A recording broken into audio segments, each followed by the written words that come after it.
So we had looked at the stage of data collection, data storage. So today we pick up from there and look at stage number 3, which is called processing.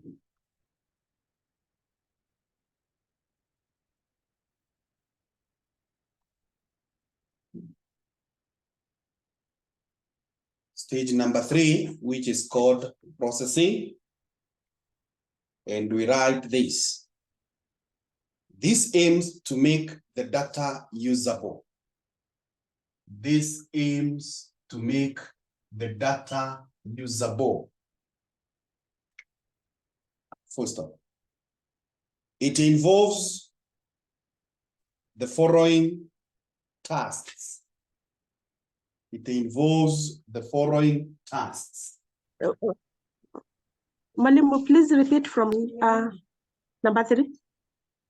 Number 3, that is the step called processing. It's where we are beginning. And we have said that this aims to make the data usable. This aims to make the data usable.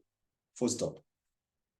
It involves the following tasks. It involves the following tasks. So number 1 is called data encryption. Data encryption. Data encryption.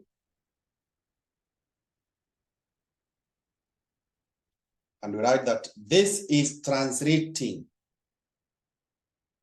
This is translating human readable data. Human readable data into a format. Human readable data into a format that can only be decoded. That can only be decoded by an authorized. That can only be decoded by an authorized personnel. Full stop. The most common software used is called tools.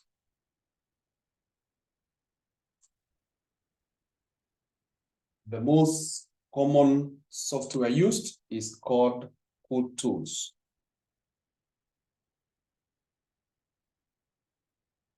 Number 2 is called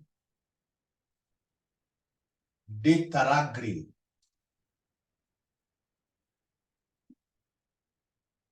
Data wrangling.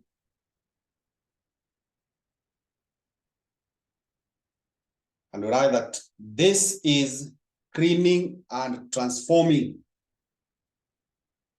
This is cleaning and transforming. This is cleaning and transforming data from its raw state. Data from its raw state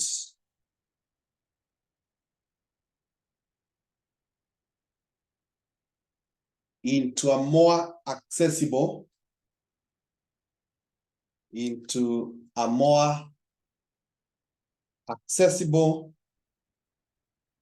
and functional format. Into a more accessible and functional format.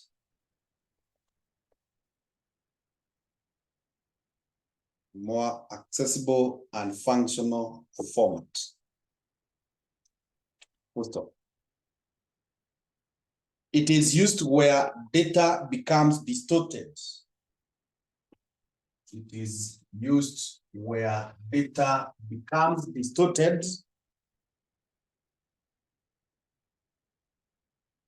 after download. It is used where data becomes distorted after download.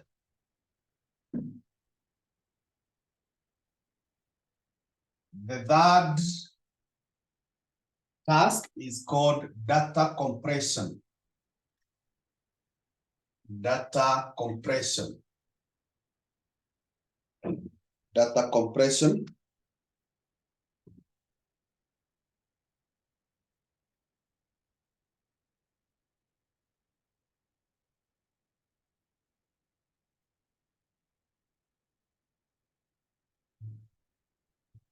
Data compression, and write that this is reducing the size. This is reducing the size. Reducing the size of a piece of data. This is reducing the size of a piece of data and making it. Are we together?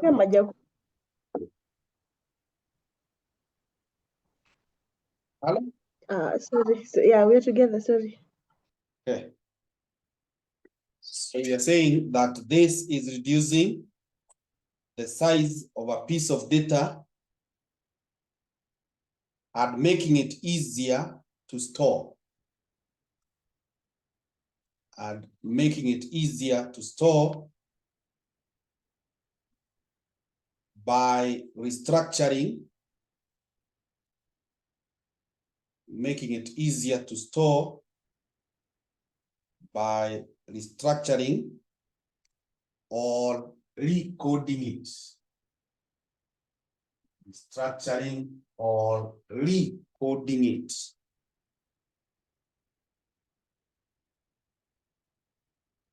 Yeah, you can take note of this question of December 2022.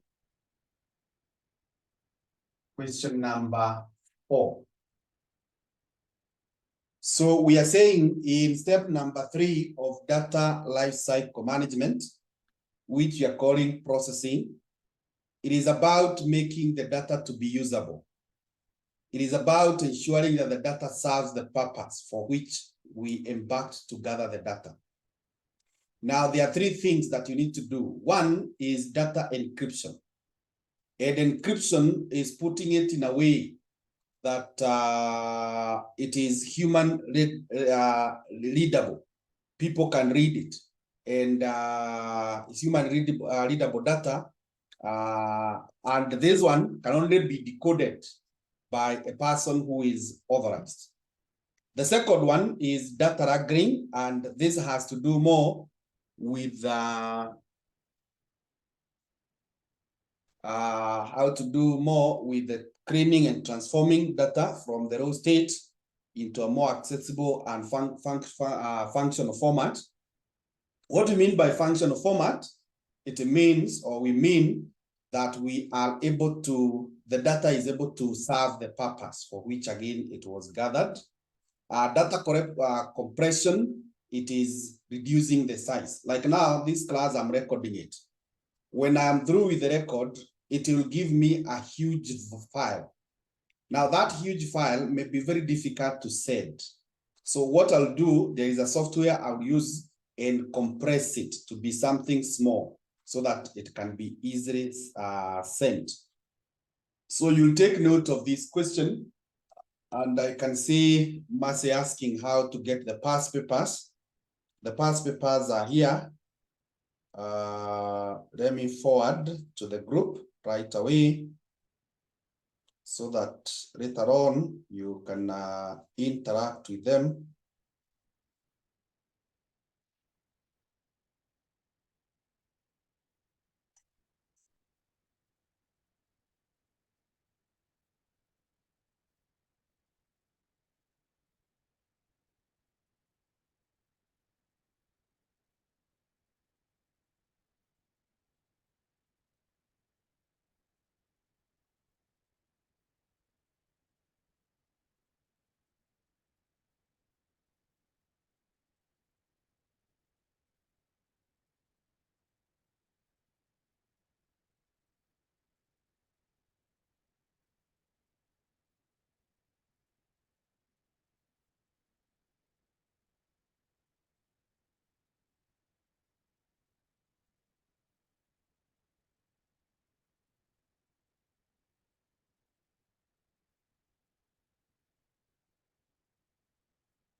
Yeah, they should now be in your group.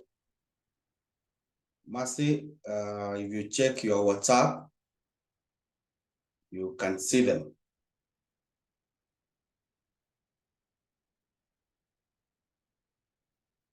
Okay. So we shall, have you seen them?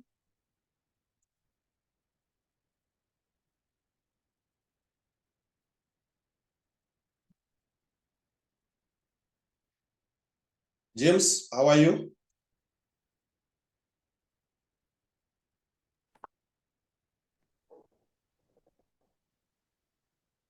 James, how are you? James? Okay, you can hear me well, eh? You can hear us. Okay. So that's fine. That's fine. Mercy, have you seen the past papers?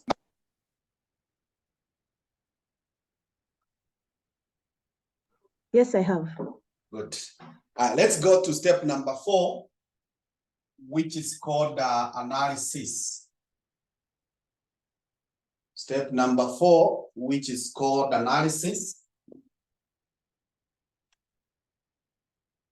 And we write that this involves studying. This involves studying. This involves studying processed or raw data. Involves studying processed or raw data to identify trends and patterns. To identify trends and patterns.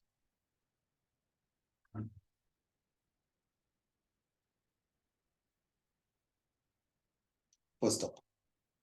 Possible techniques used include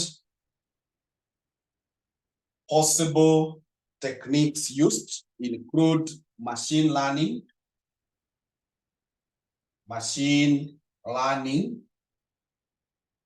and this is, in other words, called imitation. Include machine learning or imitation. Another one is statistical modeling.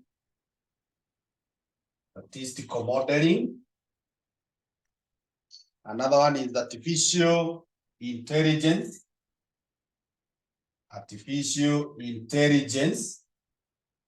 And when we talk about artificial intelligence,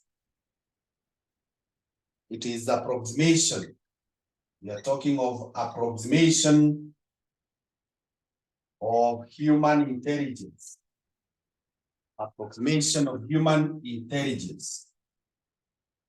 Approximation of human intelligence. Another one is called algorithm. And algorithm is simply a set of commands.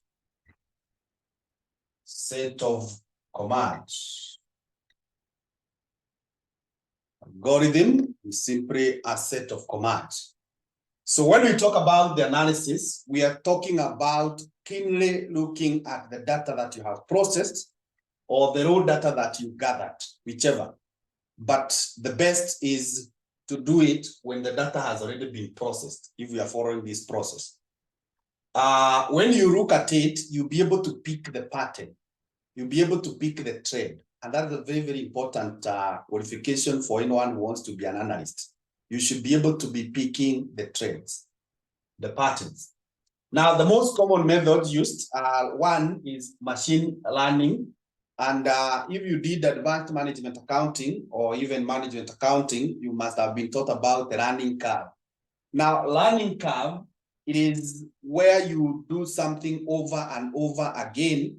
And as you do it over and over again, you become more familiar with it. And with time, you realize that the quality you produce improves and the time you take reduces because umeanza kuzoea. That's called machine learning. Then there is statistical modeling. This is the normal regression, and later on we'll have a time to spend on this and do some models in the computer. Then artificial intelligence, this one is not new to us or is not strange to us now. We have the artificial intelligence, the AI, the chat GP.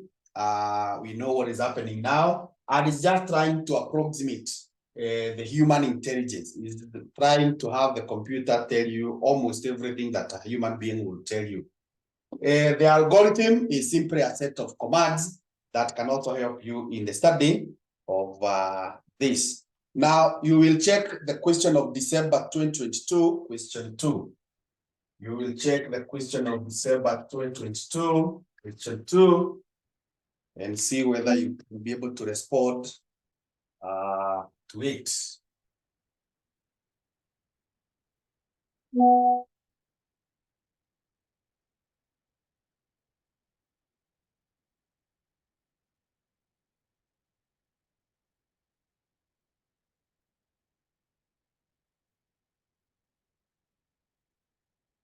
We go now to step number 4. No, step number 5, which is called deployment or dissemination. Deployment or dissemination. Deployment or dissemination. That is step number 5. Deployment or dissemination. And we write that this involves the following tasks. This involves following tasks. 1, data validation. Roman 1. Data validation. Data validation.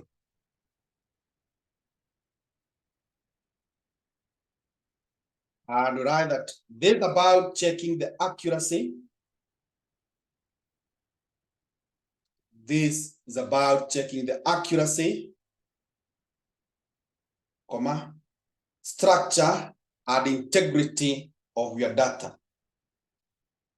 This is about checking accuracy, comma, structure and integrity of your data. First of all, it aims to restrict. It aims to restrict the type of data. It aims to restrict the type of data others can enter in the cell. The type of data others can enter in the cells. Others can enter in the cells.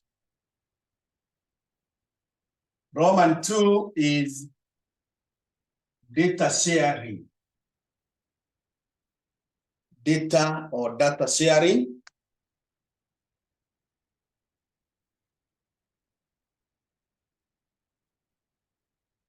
And we write that this is communicating all of the insights.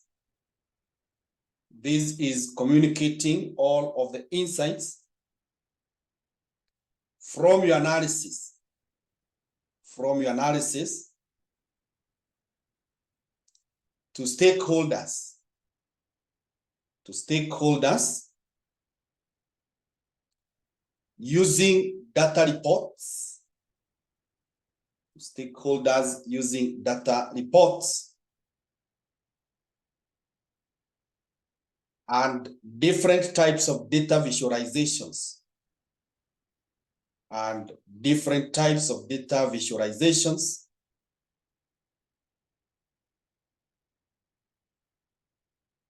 such as graphs, different types of data visualizations such as graphs, comma, dashboards,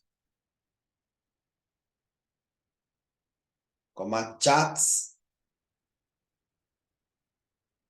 and so on, such as graphs, comma, dashboards, comma, charts, and so on.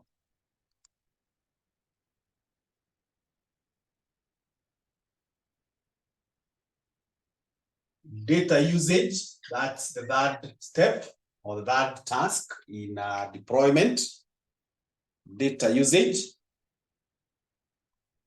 And we write that this is using data to inform management strategies. This is using data to inform management strategies and growth initiatives. Management strategies and growth initiatives.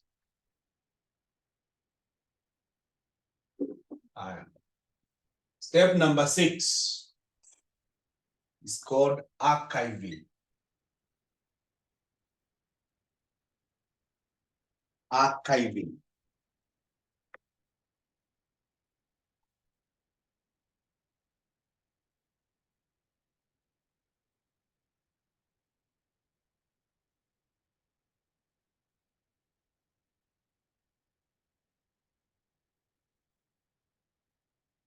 Right, that it involves moving data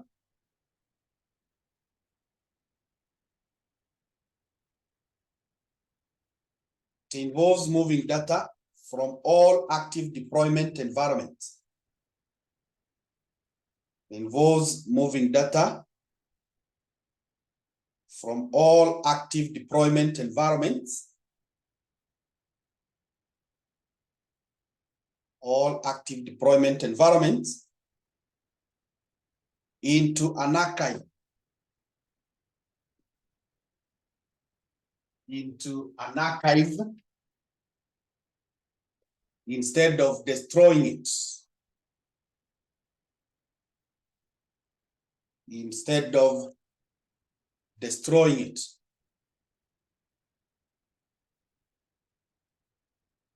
Instead of destroying it. So we are saying in step 5, we are doing what we call deployment.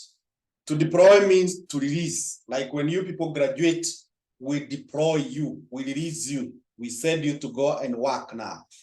Now in this, when it comes to data, we have 3 tasks. 1, we ensure that there is data validation. This is where we put some controls on who will be entering the data and what kind of data that will be entered. And as we'll be looking at it later on, you can put, if this is a cell here, you can put the controls, the guide. When someone puts the cursor there, it guides. For example, if you're dealing with hours, the daily working hours, you can put that it should be between 1 and 8 hours. So any value that can be entered in this cell should be either 1 or any number, either 1 or 8 or any number in between. And if a person entered a number, for example, they enter 12, and they press enter, the computer will show them error. And you can even configure it in a way that once it tells them there is an error, it guides them that enter a value between 1 and 8. Yeah, so that's called validation. Then we have what we call data sharing. This is where you ensure that you deploy the data to other people who can use it. And this is done.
So I was saying about how to do the validation, then you share We will be having a time again to see how to share using the dashboards, using the charts and so on.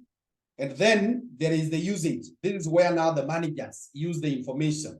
After you have put it in the dashboard, it is there, your manager or whoever requires the data can be able to see it and be able to make the decision that they require. Then archiving. After the data has been used, it may serve the purpose. Instead of deleting it, you just put it in the store. Just like what we have in companies, there is the registry where we put those files. Like you people, after we teach you this course, you pass. As far as Destiny is concerned now, you will have nothing else to do because it's the highest unit we are offering. So next semester, we will not require your contact because you are not a potential student now. So to put it, so we can decide, let's delete those data, those names. We no longer require these people wamesoma wamemaliza all what we can offer. But that is not right. What organizations do, when that data is no longer useful, you put it in the archive. And it is recommended that data should be there for more than 10 years, at least 10 years. Then later on, in case maybe for whatever reasons, we may need to contact you people, we can just go back and get your data. Or maybe, as you have seen even in this country, some people doubt whether you are in school. So you simply go back to your school and tell them, show the report. So if someone doubts whether you did business data analytics, you just come to us or they write to us. We'll be able to go to our records and say, so and so was our student from this day to this day, and this is the course they did. So that is what we call archiving. Good. So we are done with that process of DLM. Let's now look at data modeling. Let's proceed to something else called data modeling.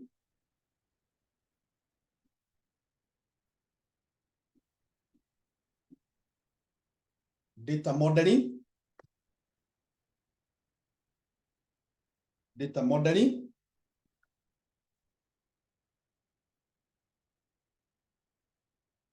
And we write that this is the process of planning.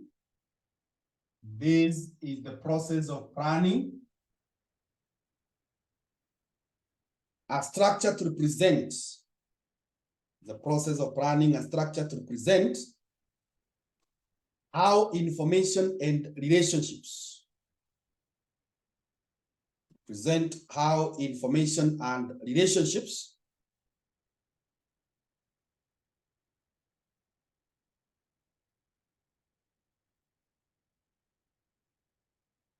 between information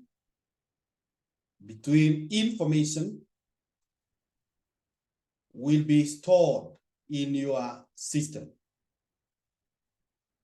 To present how information and relationships between information will be stored in your system. First off, there are 3 traditional levels of data modeling. There are 3 traditional levels of data modeling.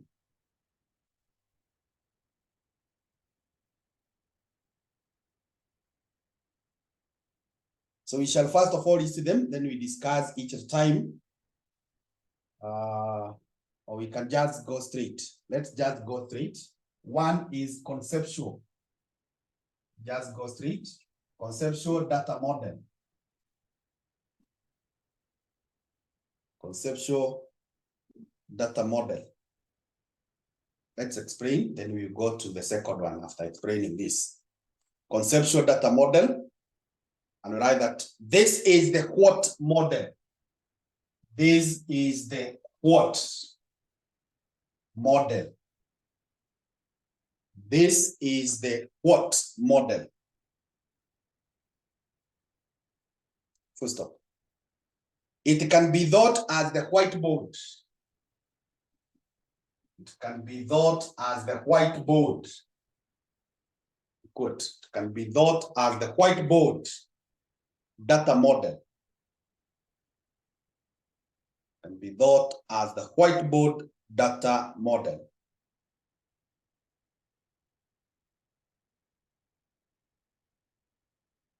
First of all, The focus is to capture.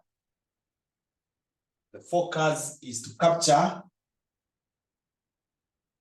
Roman 1. Roman 1. All types of data or entities. All types of data or entities that the system will need. All types of data or entities that the system will need.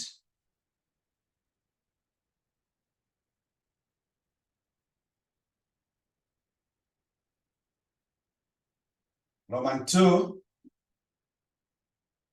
attributes.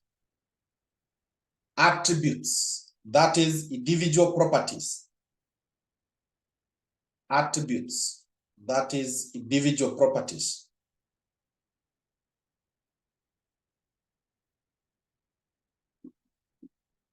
Roman 3, relationships. Relationships, that is how entities connect to each other. How entities connect to each other.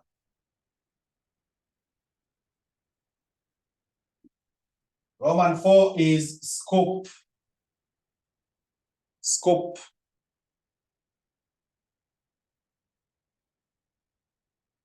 That is which entities are included. Which entities are included. That is scope, which entities are included. Number 3 is was relationships. Relationships. Relationships, that is how entities connect to each other. How entities connect to each other. Is that okay, Marcy? Good. And number 5 is business concepts and rules. Number 5 is business concepts and rules.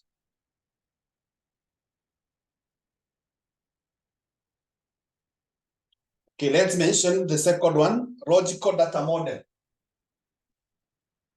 Logical data model.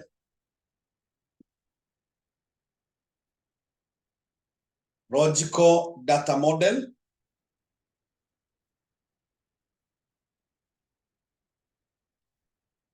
And write that this is the how of the details.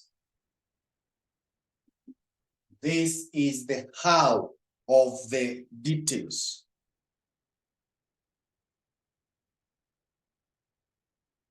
Full stop.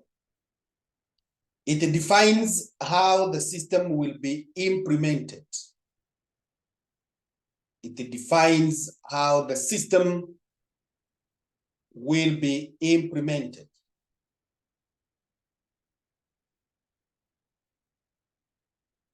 Full stop. It creates a technical map. It creates a technical map of rules and data structures. Technical map of rules and data structures. First of all, it adds further information. It adds further information to the conceptual model. It adds further information to the conceptual model. Further information to the conceptual model. Once you get logged out, you log in immediately. So the third one is physical data model. Physical data model. Physical data model. The third one. So we are almost to be logged out. We just log in immediately.